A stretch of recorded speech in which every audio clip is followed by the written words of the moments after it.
ini ada dua teman saya yang akan jadi narasumber saya.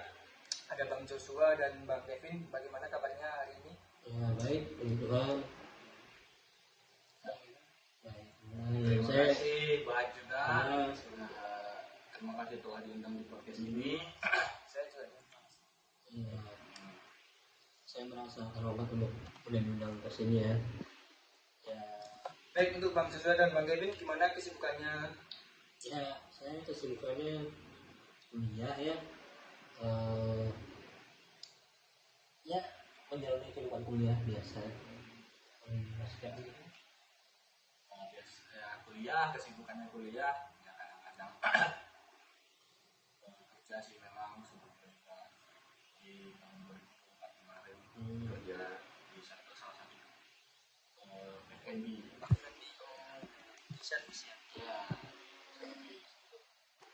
Oke, tadi kan kalian membahas tentang pekerjaan ya. Pekerjaan kalian kan pasti beda dari generasi sebelumnya sama generasi sekarang, kan mesti beda-beda ya Bang. Nah, menurut Abang sendiri tuh generasi sekarang sama yang dulu itu gimana Bang?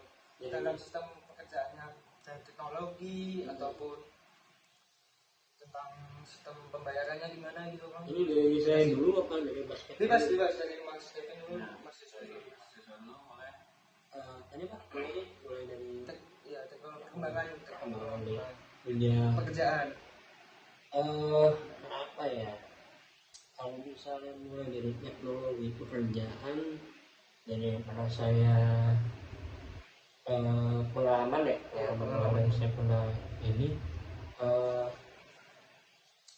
ini kalau saya dulu pernah freelance di bagian edit video, editor gitu kan, video. Iya. Itu saya dulu masih pakai apa ya? Adobe atau film moral, tapi kalau misalnya mau dibandingin sama yang sekarang ya beda banget. Iya, desain grafis ya gitu. lebih editing Video. editing video tuh lebih ke efeknya. Efeknya ya. Berarti belum sampai. Enggak, saya bagian editing aja.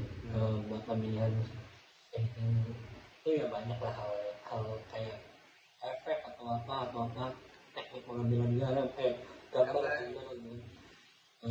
Nah, yang perbedaannya adalah kalau misalnya dulu nggak terlalu banyak pilihan kayak buat editing tuh ya Template gitu ya, template. Kalau sekarang lebih mudah sama banyak pilihannya gitu. Maksudnya semua orang sekarang udah bisa bikin video, bahkan untuk menjadi konten kreator pun juga harus punya seorang editor gitu kan. Bisa sendiri. Nah, itu perbedaannya beda banget gitu kan. Bahkan sekarang edit video udah bisa lewat HP. Dulu kan lewat komputer itu butuh device yang lebih able aja gitu. Itu didukung itu sih perbedaannya ya. Lebih dipermudah kalau misalnya sekarang gitu.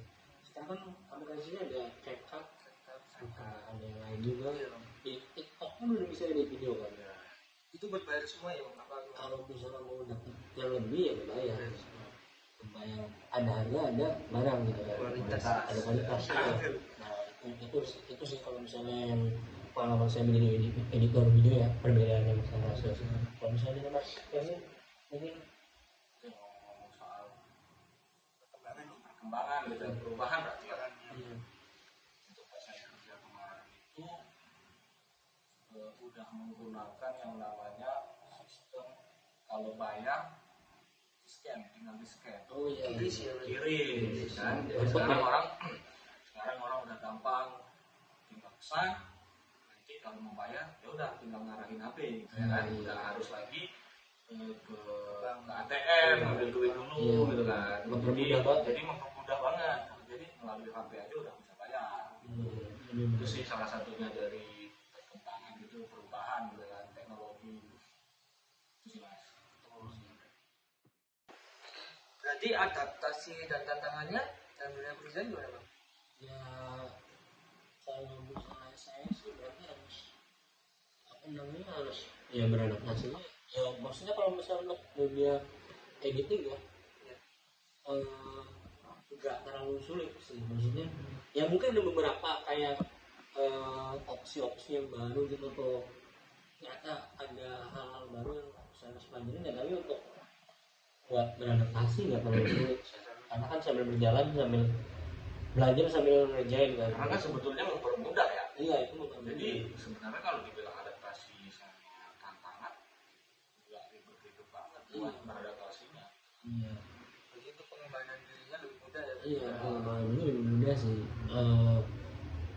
Kan kalau misalnya buat saya pribadi, kalau misalnya buat skill editing kan ya sebenarnya itu sebagai soft skill aja sih, maksudnya kayak buat tambahin. Kalau ternyata kan misalnya saya pindah ke, saya nggak kerja atau saya pindah ke perusahaan lain, terus ternyata dibutuhkan editor kan, oh ternyata saya bisa menjadi tambahan, kerja tambahan, pemasukan tambahan gitu loh, bisa kayak gitu. Saya ngomong tantangan sama adaptasi kayaknya nggak terlalu banyak. Masalahnya kan perubahan itu terjadi karena sebelumnya Kalau dari Mas Kevin, sebenarnya kalau ngomongin tantangan dan apa sih adaptasi sebenarnya nggak ada tantangan sih Mas, masalahnya kan Lebih mempermudah malah. mempermudah itu tuh malahan kan gitu. Maksudnya paling yang saya bisa tarik dari basket paling ini untuk dia penyesuaian sama dampaknya ya nggak terlalu banyak, dia malah mudah gitu. Iya. Lebih mempermudah aja gitu. baik, untuk pertanyaan selanjutnya, untuk prediksi masa depan, untuk yang pertama kan ada 3 bang. Untuk yang pertama itu visi 5 tahun ke depan sampai 10 tahun itu gimana bang? Oh visi saya nih Iya. melihat kehidupan Iya. apa dan gimana? Dalam Pekerjaan. pekerjaan itu bang, teknologinya kan mesti Iya. naik terus kan bang.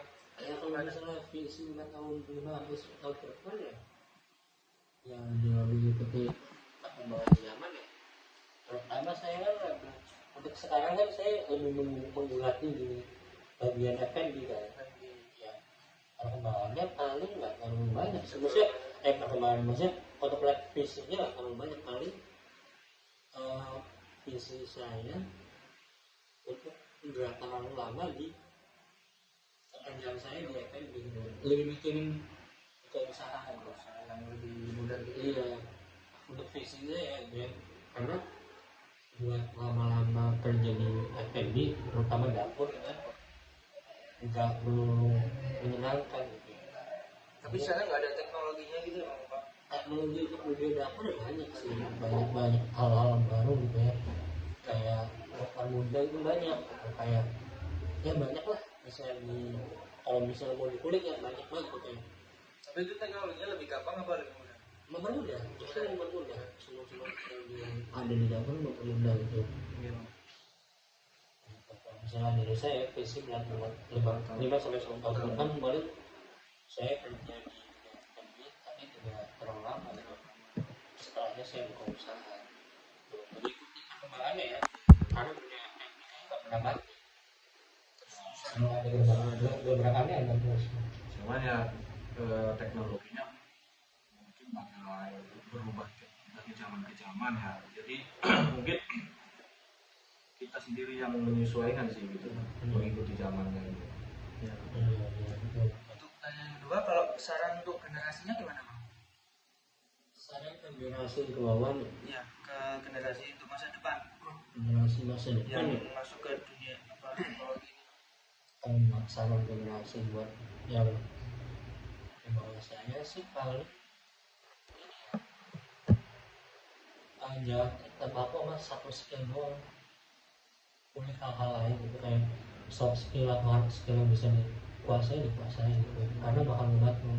Karena kan kalau misalnya dilihat ya rata-rata orang-orang kuliah jurusannya apa lagi keluar lulus Nggak sesuai harapannya. karena Ikutin tren. ya mungkin ikutin tren ya, atau mungkin karena dia susah jadi penjadi yang dia cari itu sih kayak banyak hal yang harus bisa dikulik gitu. Mungkin saran buat generasi selanjutnya ya pelajari hal-hal yang kita suka sih memang. Itu juga bisa Mempelajari hal-hal yang kita suka, jadi kalau kita memang minatnya di satu hal dikulik terus gitu lah. Jadinya gimana ya ngomongnya ya, intinya kalau misalnya sama apa yang kita kuasai di kualitasnya ya bisa menjadi sesuatu yang bagus, menjadi suatu hal yang bagus gitu. Itu sih mas.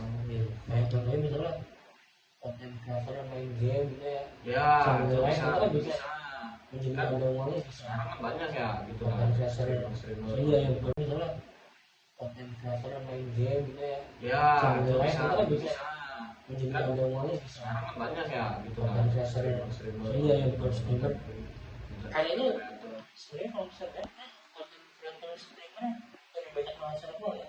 Iya justru mas ya, Iya. daripada ya gimana ya, jadinya juga dibilangnya mereka tuh jualan di ini asli dia aplikasi gitu Iya, platform ya. platform dengan ini dengan mengandalkan teknologi sekarang gitu ya. HP pun modal apalagi HP, ada gitu ya, ya. apalagi ada gift-giftan gitu ya bang Sawadia. Jadi mereka jualannya ya di platform itu, menghasilkan uangnya dari situ. Besar ya itu penghasilan. Banyak. Iya sih benar. Kayaknya menjadi streamer lebih menghasilkan. Tapi kadang dengan kata Mas Kayaknya harus kita kulit banget karena menjadi streamer kan nggak mudah. Udah Pasti ada dapat. Iya. Virusnya kan udah untuk dapat kelompok atau dapat kelompoknya kan yang tetap gitu ya. Dan juga pasti ada hujatannya kan bang. Itu kan ada Ya gitu ya, sudah minusnya menang. gitu. Terus juga dari streamer ini nggak mesti kita harus jago di satu bidang kayak di game atau di mana gitu ya. Cuman cara pembawaan Ya, itu tadi ngulik-nguliknya itu cara pembawaannya bagus, terus dia enjoy gitu, bisa ya intinya cara pembawaan sih sebenarnya. Oke bang, ini pertanyaan yang terakhir. Tren teknologi yang mungkin akan mempengaruhi di bidang pekerjaan itu gimana bang? Kalau misalnya dari dunia FNB ya, maksudnya teknologi yang bakal mempengaruhi mungkin ya dengan banyaknya perkembangan zaman, Perkembangan teknologi juga. AI dan robot-robot ya mungkin kalau misalnya di dunia FNB ini kali ya apa namanya lebih banyak yang dipermudah lagi gitu. Mungkin bisa aja dapur tidak terlalu banyak orangnya gitu, mungkin bakal lebih banyak teknologinya kayak mungkin Masih itu bisa jadi mesin otomatis yang lebih akurat itu potongannya lebih manusia gitu kan. Masa kalau misalnya menggunakan mesin kayaknya ya itu dia pengalamannya adalah kalau misalnya dari dapur isinya ada mesin semua pekerjaan buat orang yang chef itu kan kayak operator atau apa kan berkurang pasti berkurang jadi kayak mereka nggak akan membayar orang ini ke maintenance doang apa namanya pemeliharaan mesinnya semua itu harus Kalau menurut saya ya kalau disandingkan sama di dunia F&B kurang masuk sih kalau misalnya bakal mempengaruhi ancaman gitu. Karena kan bidang F&B ini gak jauh-jauh sama hospitality ya, hubungan antara manusia gitu. Mungkin kalau disandinginnya sama bidang pertanian masih masuk akal tuh mas. Kalau misalnya diganti di pertanian itu yang bertani itu jadinya robot gitu kan udah banyak tuh sekarang tuh yang dia motong-motong kayunya cuma robot yang gerak gitu lah, mesin gitu lah.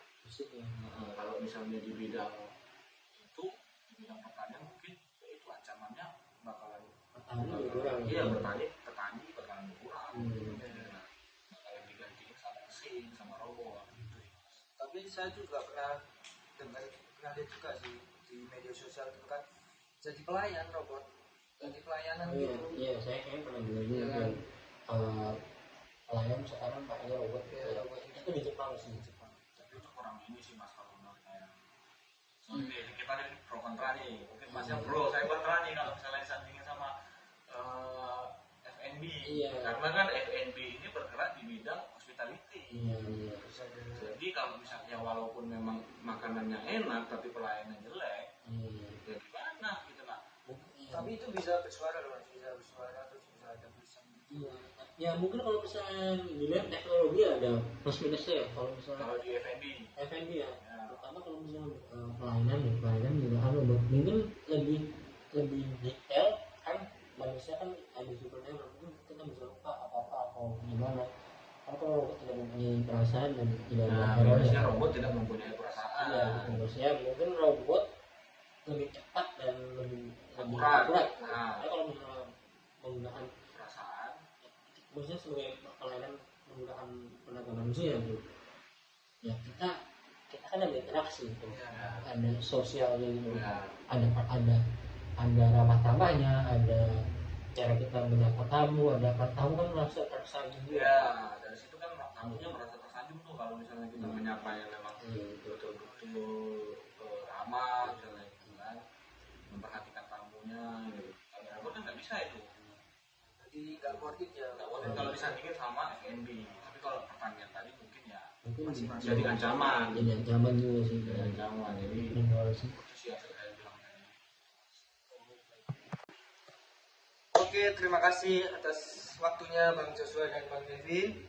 Tetap sehat selalu, panjang umurnya dan diberkati Tuhan. Terima kasih. Terima kasih.